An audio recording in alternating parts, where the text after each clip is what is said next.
एक दफ़ा हमारे ना वहाँ पे शादी आई, ठीक है, रिलेटिव्स की, और भाइयों को बहुत फ़ोर्स किया मामा पापा ने कि चले जाओ। वो कहते नहीं हमारे पास टाइम नहीं है, मतलब भाभियों के इशारों पे आ गए थे, तो अच्छा। वो ज़्यादा नहीं सुनते थे उनकी।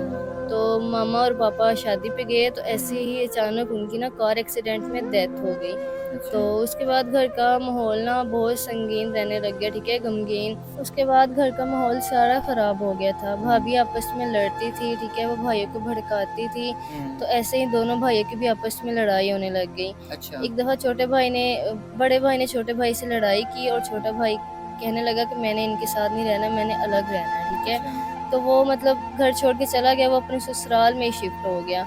और अच्छा। इसी तरह बड़ी भाभी थी, तो वो पहले तो थोड़ी-सी लड़ती थी मुझसे, लेकिन उसके बाद जब भाई चले गए छोटे भी, वो मुझसे ज़्यादा लड़ने लग गई और हर बात पे नोक-झोंक करने लगी। और जब भाई आते थे तो उनको शिकायतें लगाती थी, ये ऐसे करती है, ऐसे करती है। मैं भाइयों को बताती थी कि मैं ऐसे नहीं करती, लेकिन वो मेरी बात पे यकीन नहीं करते थे।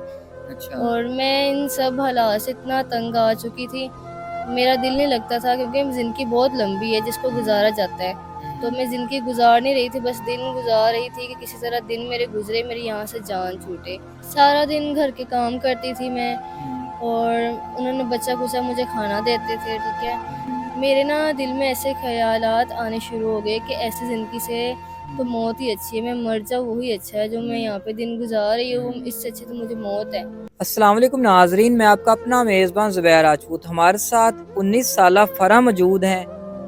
इन्होंने अपना घर क्यों छोड़ा? मैट्रिक की स्टूडेंट थी, फर्स्ट ईयर में दाखिला लिया था, ज़िंदगी अच्छी गुज़र रही थी। माँ-बाप इस टाइम कहाँ हैं और भाइयों ने क्यों नहीं साथ रखा, घर से निकाल दिया, या खुद ये घर से निकली हैं, ये सारी क्या माजरा है? इन्हीं की ज़ुबानी इन्हीं से जानते हैं। अस्सलाम वालेकुम। वालेकुम अस्सलाम। जी फ़रा बताइएगा कि छोटी-मोटी लड़ाइयाँ तो घरों में होती रहती हैं, तो इतनी भी बड़ी क्या बात थी कि आपने अपना घर छोड़ दिया? छोटी-मोटी लड़ाइयाँ तो होती रहती है, आपकी बात ठीक है। हुँ। बट हमारे घर में ना बहुत खुशहाल फैमिली थी हुँ। हमारी, ठीक है। हुँ। मामा थी, पापा थे, 2 भाई थे, मैं थी, मैं सबसे छोटी थी, ठीक है। मैं अच्छा। स्टडी कर रही थी, हुँ। और उसके अलावा मतलब सब इत्तेफ़ाक से रहते थे। हुँ। तो भाइयों में से बड़े भाई की शादी हुई, ठीक है। और वो भी मतलब फिर भी हम सब नॉर्मल रहते थे, जैसे रूटीन वाइज़ लोग रहते हैं, खुशहाल रहते थे। अच्छा। तो उसके बाद छोटा भाई है, तो उसने कहा कि मैंने लव मैरिज करनी है। गुंजाइश तो नहीं थी लव मैरिज करने की, लेकिन हुँ। मम्मी-पापा मजबूर हो गए कि चले बच्चा हुँ। है, लड़का है, इसकी कर देते हैं। फिर उसकी लव मैरिज की, हुँ। और उसके बाद फिर ऐसे ही जैसे नॉर्मली रहते हैं वैसे मैंने फर्स्ट ईयर कंप्लीट कर ली थी, ठीक है। ठीक हो गया। अच्छा मुझे फ़रा ज़रा साथ ही बताइएगा कि आपने बताया कि पहले बड़े भाई की शादी हुई, फिर छोटे भाई की लव मैरिज हुई। तो आपका कहने का मकसद यही है ना कि बड़े भाई की शादी की तो अखराजात पहले ही हो चुके थे, गुंजाइश नहीं थी पैसे के लिहाज से, तो छोटे भाई की भी शादी करना पड़ेगी, तो बड़े भाई की शादी कहाँ हुई है? बड़े भाई की शादी खाला की बेटी के साथ हुई थी। अच्छा। जी। और जो छोटा भाई है वो रिलेटिव्स में ही, मतलब उसने लड़की पसंद की थी या बाहर से थी? नहीं, वो बाहर से थी, उसकी लव मैरिज थी ना, तो वो बाहर ठीक से हो थी। गया, ठीक है। जी। तो फिर आगे क्या हुआ?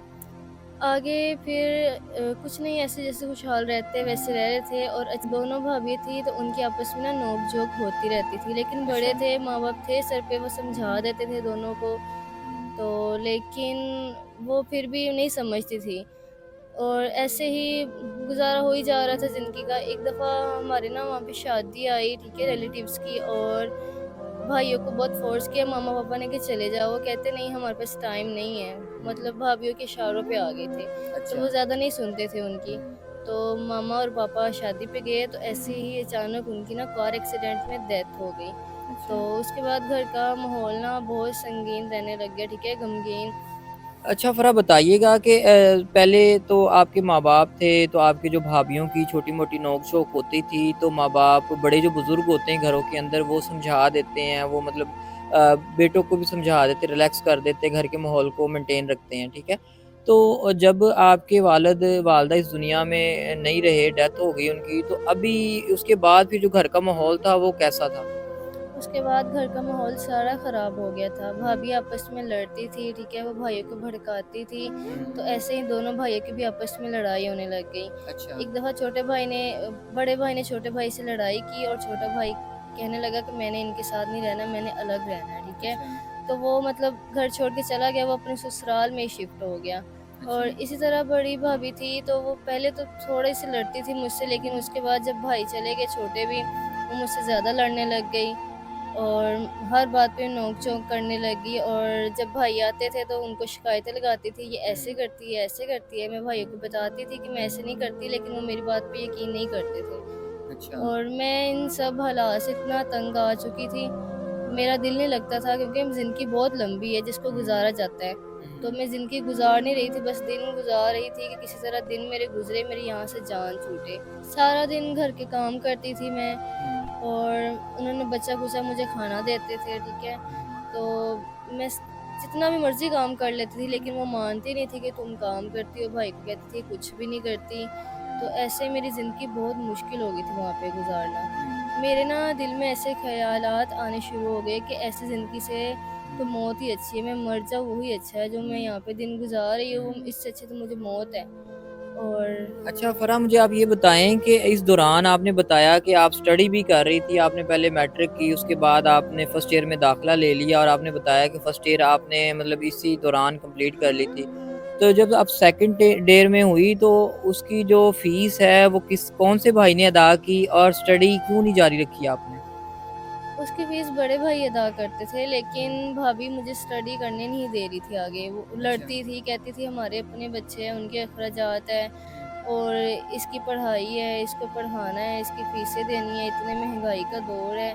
तो मुझे बातें सुनाती थी, भाई को भड़काती थी, तो भाई ने भी कह दिया कि तुम ना पढ़ो आगे, ठीक है? हुँ। बस ठीक है, तुम घर रहो, घर के काम-काज करो, तुमने क्या करना है पढ़ के।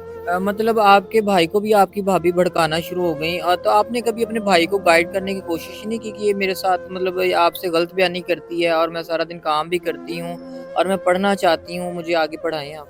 बहुत दफ़ा गाइड करने की कोशिश की, लेकिन वो मेरी बात नहीं सुनते थे। वो कहते थे तुम हुँ। झूठ बोलती हो, मेरी बीवी सही बोलती है। तो जब वो मेरी बातों में नहीं आते थे, मेरी बात ही नहीं सुनते थे, तो मैं उनको क्या बताती? मैं चुप करके बैठ जाती थी। ठीक हो गया। अच्छा फिर ये फैसला कब किया कि अभी आपने घर से भाग जाना है या घर छोड़ देना है? ये मैंने फ़ैसला तब किया जब मैं तंग आ गई थी। मुझे मेरी ज़िंदगी ही मौत लगने लग गई थी। तो हुँ। मेरी एक दोस्त ने मुझे बताया कि तुम ना यहाँ से चली जाओ, तुम हॉस्टल लाइफ़ में चली जाओ, तुम पढ़ भी लेना, ठीक है? तुम्हारी ज़िंदगी भी सही रहेगी, तुम रह भी लोगी। हुँ। फिर मैंने सोचा कि मैं हॉस्टल लाइफ़ में चली जाती हूँ। ठीक है। जी। अच्छा आपने घर छोड़ दिया और आपके तो भाभी पहले ही चाहती थी कि हमारी जान छूट जाए। तो उन्होंने पीछे से राब्ता करने की कोशिश नहीं की कि आप घर वापस आ जाओ या आपने क्यों घर छोड़ दिया या आपके भाई ने या आपके छोटे भाई ने? नहीं, नहीं, किसी ने राब्ता नहीं करने की कोशिश की, बल्कि भाभीयों ने ऐसा कहा कि वो भाग गई है, वो सही नहीं थी, ये था, वो था, मुझ पे इल्ज़ामात लगाए। तो हुँ। मैंने भी कहा चलो ठीक है, मैं अपनी लाइफ़ में खुश हूँ, पढ़ रही हूँ, साथ-साथ अपनी स्टडी कर रही हूँ। हुँ। जी। अच्छा जब आप हॉस्टल में शिफ्ट हुई हैं तो उसके बाद ज़ाहिर बात है आपका तो कोई इनकम सोर्स नहीं है। आपने कैसे आगे स्टडी को कंटिन्यू किया और कैसे सर्वाइव कर रही हैं? मेरी ना मामा ने मेरे लिए ना बाली रखी हुई थी सोने की, ठीक है? हुँ। तो वो मैंने भाभी से छुपा के रखी हुई थी। तो वो बाली से मैंने सेकंड ईयर अपनी कंप्लीट की, ठीक है? हुँ। कुछ खर्चा उसी से किया। उसके बाद अब वो खर्चा मेरे पास नहीं है, ना ही मेरे पास वो बाली है, मैंने वो बेच दी थी। अच्छा। और मेरे ऊपर मेरे हॉस्टल का 2 मंथ का रेंट चढ़ा है, ठीक है? मैंने साथ शॉप से कुछ चीज़ें ली थी, तो उसका कर्ज़ा है। तो मैंने अच्छा। अपने दोस्तों से हेल्प माँगी थी, मेरी रूममेट थी, उन्होंने मेरी बड़ी हेल्प की है। ठीक हो लेकिन अब अखराजात सबके होते हैं, ठीक है? महँगाई का दौर है, तो इसलिए अब उन्होंने कहा हमसे भी नहीं कुछ हो सकता है, तो आप खुद ही करें। और मुझे किसी ने फिर बताया था मीडिया पे आप चली जाए, ठीक है? तो मैं इसलिए आप लोग के पास आई। उन्होंने कहा था कि तुम शादी कर लो, तुम्हारे वो खर्चे पूरे हो जाएँगे, तुम्हारी अच्छी तरीके से शादी कर देंगे हुँ। और मतलब अच्छा हमसफ़र भी तुम्हें मिल जाएगा। मतलब अच्छी लाइफ़ गुज़र जाएगी, ईज़ी हो जाएगी लाइफ़। जी, ईज़ी हो जाएगी लाइफ़। ठीक हो बहुत गया। मुश्किल से जी। अच्छा फ़रा अब घर तो आपका मतलब पीछे तो आप जाना नहीं चाहती, आपने कहा कि मरना मंज़ूर है, पीछे घर नहीं जाऊँगी और भाइयों ने भी ऐसे बग़ैरत और ऐसे जाहिल भाई हैं कि जिन्होंने अपनी इकलौती बहन को बाहर दर-बदर धक्के खाने पे मजबूर कर दिया है और एक बार झूठे मुँह भी उन्होंने नहीं पूछा कि आप घर वापस आ जाओ, ठीक है? तो चलें आप मीडिया पे आई हैं, हम जो आपके लिए कर सकते हैं इंशाल्लाह हम आपके लिए करेंगे। लेकिन क्या सोच है आने वाली लाइफ़ के बारे में? कैसे गुज़ारा करेंगी? 19 साल ऐज है और पहाड़ जैसी ज़िंदगी पीछे पड़ी हुई है। कुछ नहीं सोचती, अगर मेरे पास सोच ही ख़त्म हो गई है तो मैं आप लोग के पास आई हूँ। चले आप लोग मेरा साथ देंगे, मुझे सपोर्ट करेंगे, कहीं मेरी अच्छी जगह पे शादी कर देंगे तो मेरी लाइफ़ भी ईज़ी हो जाएगी। ठीक हो गया। अच्छा फ़रा मुझे आप बताइएगा कि हॉस्टल का और कैंटीन वाले का और दोस्तों का जो आपने उधार लिया हुआ है, जो कर्ज़ है आप पे टोटल वो कितनी रकम है, कितनी अमाउंट है? वो मैक्सिमम 50,000 है। ठीक है, मतलब टोटल मिला के 50,000 रुपए बन हाँ जी, 50,000 है। ठीक हो गया। अच्छा फ़रा आपकी जो वीडियो है हमारे चैनल्स पे चल रही है और ऑल ओवर पाकिस्तान से और ऑल ओवर वर्ल्ड से इसको वीडियो को देखा जाएगा। ओवरसीज़ पाकिस्तानी भी इस वीडियो को देख रहे होंगे। अगर कोई ओवरसीज़ पाकिस्तानी हमसे राब्ता करे और कहे जी मैं इसकी स्टडी भी आगे कंटिन्यू करवाऊँगा और इसका जो कर्ज़ है 50,000 रुपए हॉस्टल वगैरह का, कैंटीन का या दोस्तों का है आपका जो भी है, वो भी अदा कर दे और आपको अलग से घर लेके दे, आपको प्रॉपर एक जो लाइफ़ की ज़िंदगी ज़रूरियात की चीज़ें होती हैं, सहूलियात होती हैं, वो आपको मुयस्सर कर दे और वो आपसे कहे जी मैं निकाह का ख्वाहिशमंद हूँ, हलाल तरीके से आपसे निकाह करना चाहे, तो फिर आप क्या कहें? फिर मैं यही बोलूँगी ठीक है, हाँ, मुझे कबूल है। हुँ। मेरे भाइयों ने मेरा साथ नहीं दिया, अगर कोई और साथ दे देगा तो ठीक है, मुझे कबूल है। कोई आपकी डिमांड हो कि आपके होने वाले शौहर में कोई आप क्या चाहती हैं? क्या ऐसी चीज़ें हों कि जो उसके अंदर होनी चाहिए? मेरी कोई डिमांड तो नहीं है, बस ख्वाहिश तो हर लड़की की होती है, लेकिन फिर भी वो मुझे 2 वक़्त की रोटी दे, ठीक है? मुझे इस चीज़ से भी कोई इश्यू नहीं है कि वो सेकंड मैरिज वाला हो, ठीक है? बस वो मेरी ख्वाहिशात थोड़ी-सी जो है वो पूरी करे और मुझे 2 वक़्त की रोटी दे और मेरी इज़्ज़त करे, इतना ही काफ़ी है मेरे लिए।